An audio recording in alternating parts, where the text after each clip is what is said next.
Kenya Oromia Broadcasting Network irraa oduu galgala kana isinitti himna. Oduu ijoo durseen eegala.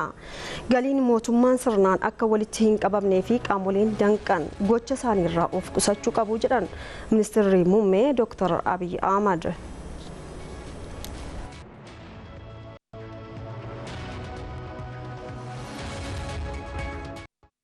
Biyyaalatiin Ministeerri Ittisaa Ameerikaa James Mattis aangoo gadi lakkisuuf xalayaa galfatan.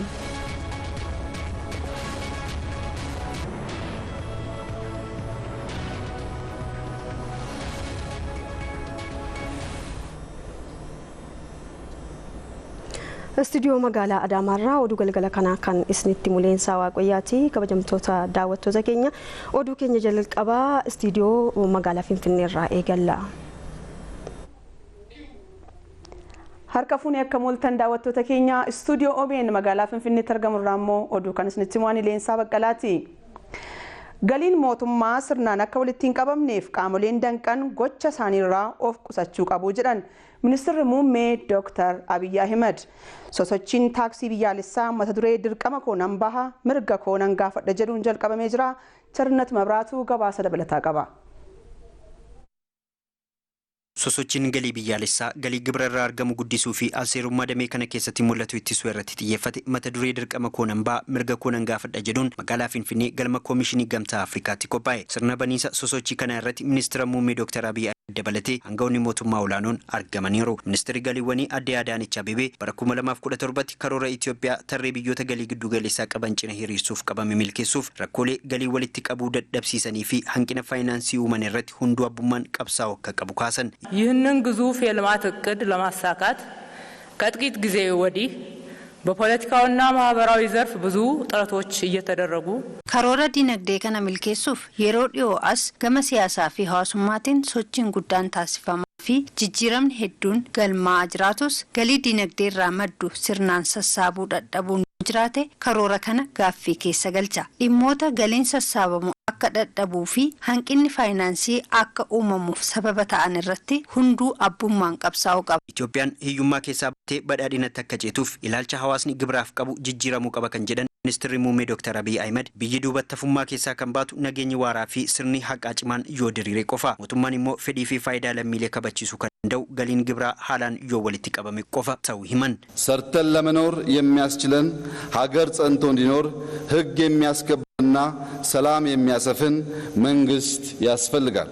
hojjennee jiraachuuf Itoophiyaan akka biyyaatti cimtee akka itti fuftuuf nagaaf tasgabbiin mirkanaa'uu qaba. Mootummaan hojii kana sirnaan akka baatuuf humni maallaqa biyyattii murteessaadha. Humni kunis kan ijaaramu galii jiraattotaaf lammiilee biyyattii irraa sassabamuun. Galiin kun waan salphaa fakkaatus mootummaadhaaf waan akka qilleensaatti barbaachisudha. Itoophiyaatti galii gibiraa walitti qabamu keessaa yeroo ammaa 10.7 qofti walitti qabamaa jiraachuu kan eeran Dr. Abiy hammi lammiilee guddina fedhanii fi gibira sirnaan kaffalanii gidduu adda addummaan jiru hirrachuu baannaan guddinni hawwamu abjuu qofa ta'ee hafaa jedhan. Kaffaltoonni gibiraa shira galii irratti xaxamu keessaa harka qaban gamanummaan akka of qusatanis hubachiisan. ግብርን በወቅቱ አለመክፈል በተጭበረበረ ደረሰኝ መነገድ ያለ ንግድ ፈቃድ መስራት namoonni gibira yeroon hin kaffalle nagahee seeraan alaa eeyyama daldalaa malee hojjetan akkasumas kanneen aangawoota mootummaatti maxxanuun daldala seeraan alaa irratti hirmaachaa jiran kanneen galii miliksanii fi malaammaltummaa raawwataa jiran hojimaata sirna galii biyyattii waan cancalaan hidhan ta'uu hunduu hubachuun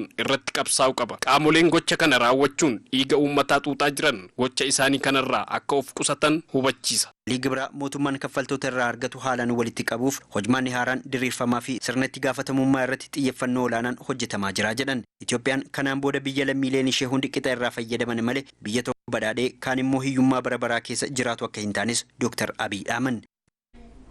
Pirezidaantiin Jibuutii Ismaa'eel Omar Geelee hojii Ministeerri Muummee Dr. Abiy Ahmad hojjechaa jiran dinqisiifatanii jiru.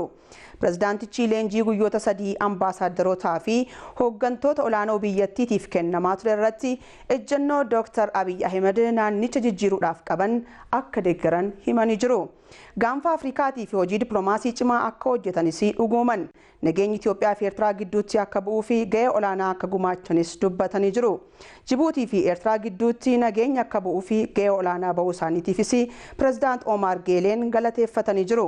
Gaanfa Afrikaatti walitti bu'iinsa jiru hiikuudhaaf hojjetamu akka qabu Pirezidaant Ismaa'eel Omar Geeleen hubachiisanii jiru.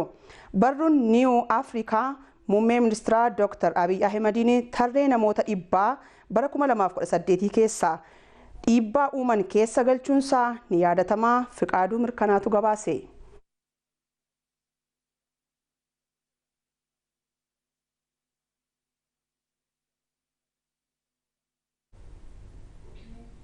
Egaan daawwattoota keenya istuudiyoo Finfinneerraa galgala kanaaf oduuwwan qopheeffanne xumurree jirra. Istuudiyoo Adaamaa Leensaattan isin deebisaa nagaan bulaa. warra istiidiyoo Finfinneedhaan galatoomaan jedha. Kabajamtoota hordoftoota keenya OBN irraa oduun kallattiidhaan isin biraan gahaa jirru akkuma itti fufeetti jira. Oduu istiidiyoo Adaamaan itti fufaa nu waliin tura. Jiraattonni magaalaa Laga Xaafoo Laga Daadhii nageenya isaanii eeggachuun injifannoo akka biyyaatti dhufee itti fufsiisuuf kutannoon akka hojjetan himan. Jiraattonni kunneen haala nageenyaa irratti mari'ataniiru. Kibree Zalaalem dabalata qaba.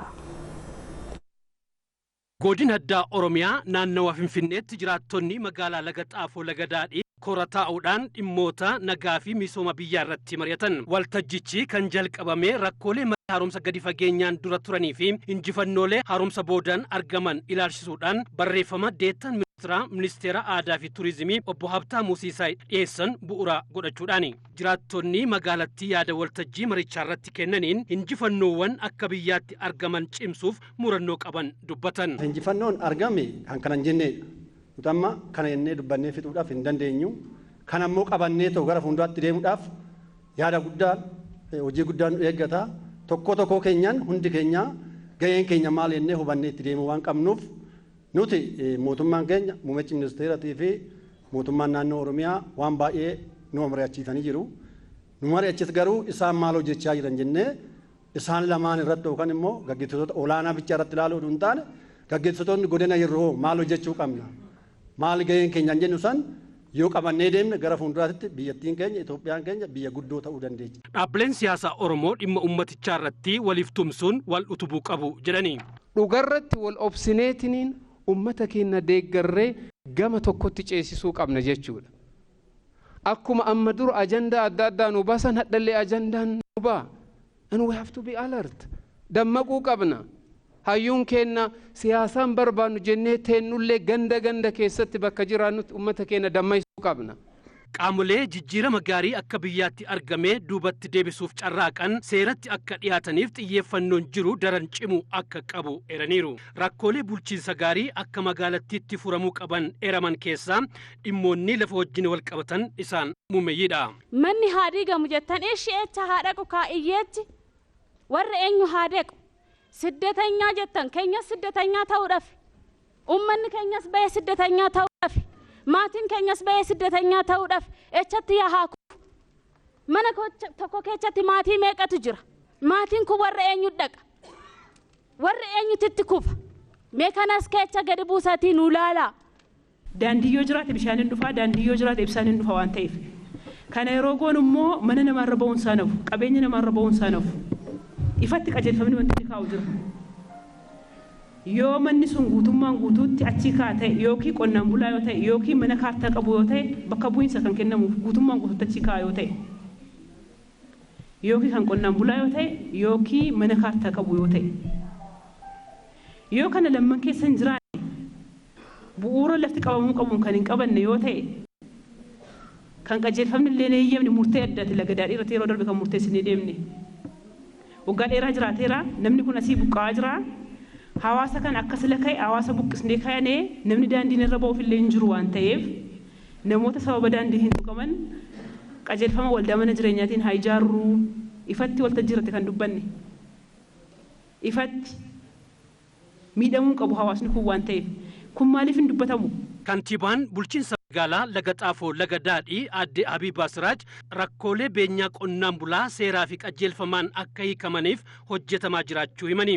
Rakkoo dhiyeessa bishaan dhugaatii magaalaa Laga Daadhii dhimma daandii ibsaa fi bu'uuraalee misoomaa walduraa duubaan akka furamaniif murannoon hojjetamaa akka jirus dubbataniiru.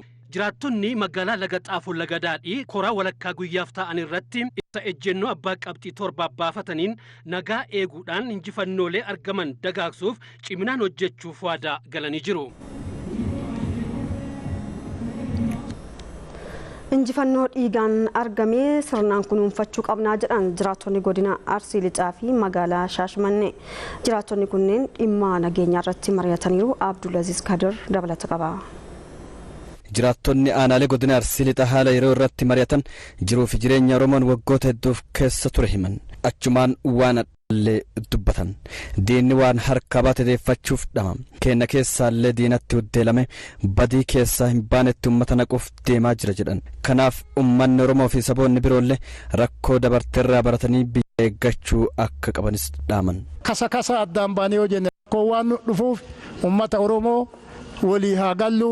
Yoo aangooftaani seera eeggatanii karoora eeggatanii dorgomanii kaanii dorgomaa ta'anii yoo uummanni isaan file haa nu bulchanii. Wanni nu keessaa bahe nutti adeemuu barbaanna hin barbaanne. Jara san cabsee jira Rabbi. Kaleessa gizee ijoollee teenna fixani rakkannee gar itti dhannu dhabneeti dhiiga isii irra dhaabataa reeffa isii irra dhaabataa jiraataa turreet hin jenne. Adda wanti nu qabachoo qabnu maali? Akka kalee nu godhan san qaabannee reeffa ijoollee teennaatiif dhiiga ijoollee teennaata irra dhaabannee adda maqaa isii bilisummaa dhufte tana qabannee kunuunfannee ufafot deemsisuutti nurraa eegama. Hooggantuu itti aantuu eejensii misooma gabaa Oromiyaa Aadde Gannat Abdallaa Oromoon waan itti duulee itti du'ee argate kana tokkummaadhaan yoo eeggate qofa milkoominni akka jiraatu dubbatan.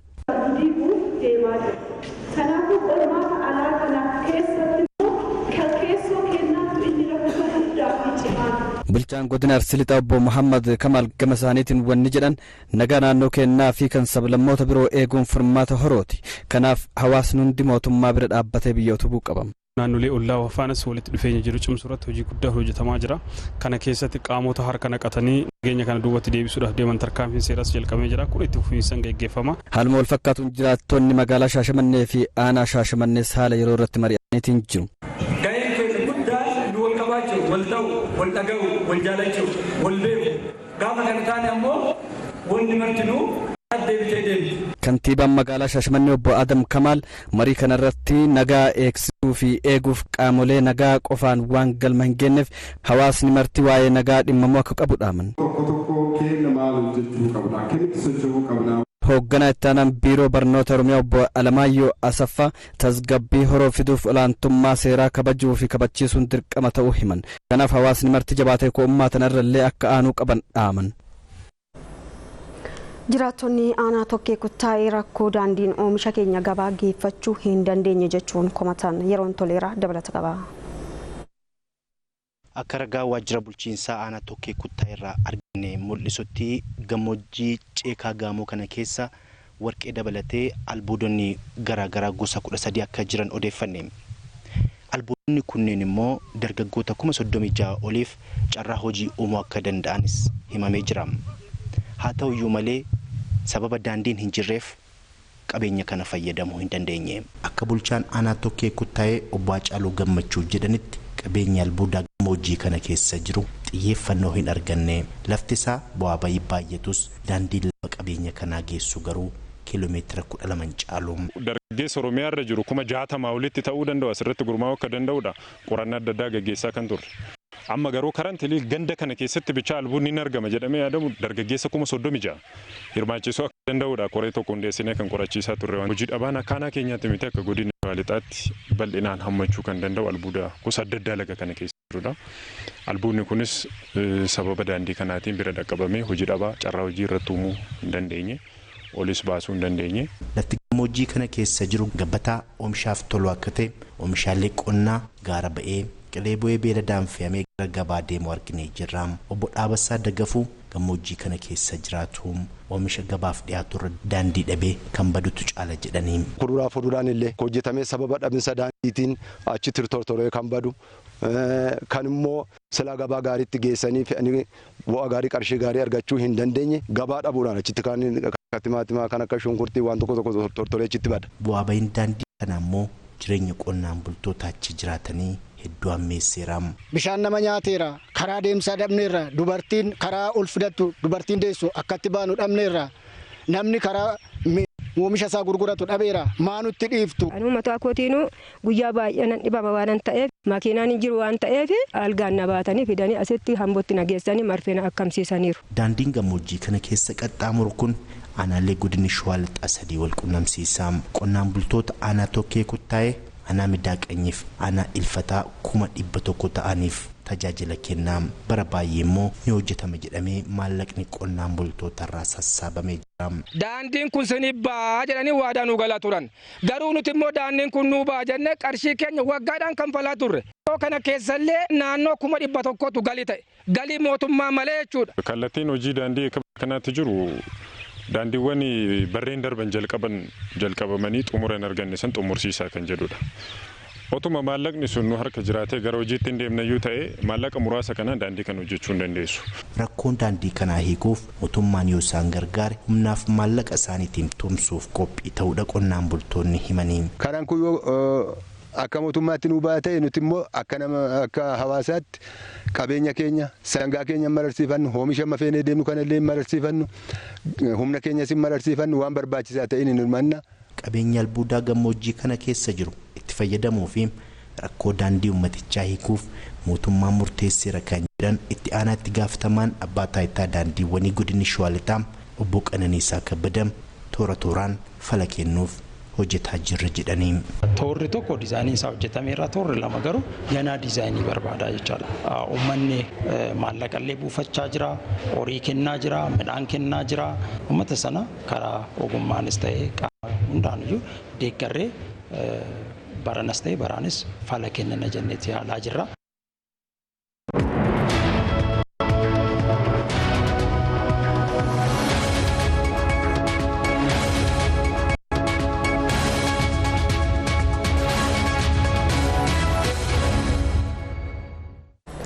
OBN irraa oduun kallattiidhaan isin biraan gahaa jirru akkuma itti fufeetti jira kabajamtoota daawwattoota keenya ammoo oduu biyyaadhaan isinitti hima. Ministeerri ittisaa Ameerikaa James Mattis aangoo gadi lakkisuuf xalayaa galfatan seenaa abbashuu gabaasa maddeen garaagaraa akka itti qindeesse. We are going to appoint Mad Dog Mattis.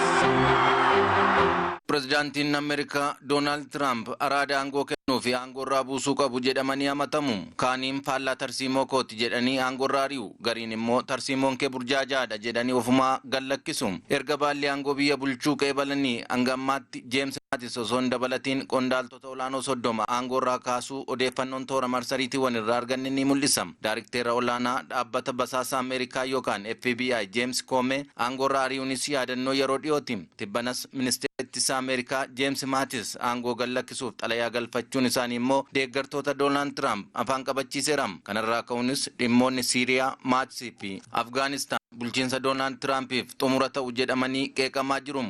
Aangoo gallakkisuu James Mattisiif akka sababaatti kan dheerame Doonaald Tiraamp loltoota Ameerikaa Siiriyaa keessaa baasuun murteessuudha. Ergaan xalayaa isaaniis ilaalchi isaanii michoota hundaa kabajanii keessummeessuu fi humna Ameerikaan qabdu hunda ittisa waloof oolchuu kan jedhudha. Dabalataanis dhimma kanaa fi kan biroo irrattis ministeera ittisaa yaanni isaa kan keetii wal fakkaatu mirga qabda. Anis taayitaa koo gallakkisuun sirriidha jedheen amana jechuun Jeneraal Mattis xalayaa isaanii keessatti ibsaniiru. Erga odeeffannoon kun ba'ee seenaaterri paartii Riippaabilikaanotaa Lindsey Graham Jeneraal Mattis tajaajila Tiraampii fi biyya keenyaaf gumaacheen boonuu qabaa jette. Akkasumas inni pirezidaant Tiraampiif gorsa namuusa waraanaa kennaa ture jechuun Tiwiitara ishee irratti barreessiteetti. Seenaaterri paartii Dimokiraatotaa Warner ammoo dhimmichi sodaachisaadha jechuun Mattis nama yeroo bulchiinsi Tiraamp jeequmsaan guutamu tasgabbii fiduudhaa jedhan. Tiraamp loltoota Ameerikaa 2,000 ol ta'an Siiriyaa keessaa baasuun murteessuu isaanii ejjennoo Mattisiin ala jedhameera. Mattis loltoota Ameerikaa amma baasuun yeroo sirrii miti ammayyuu bakkeewwan dhokatoo keessa hidhattoonni IS jiru jechuun mormu. Tiraamp ammoo hidhattoonni IS mo'amaniiru jechuun barreessan. Dabalataanis Tiraamp loltoota Ameerikaa Afgaanistaan jiran 7,000 ol ta'an gara biyyaatti deebisuuf murteessaniiru. Namoonni garaagaraa ammoo murtoon Tiraamp kun dogoggora Obaamaan Iraaq irratti hojjete irra deebi'uudhaa jechuun qeequ.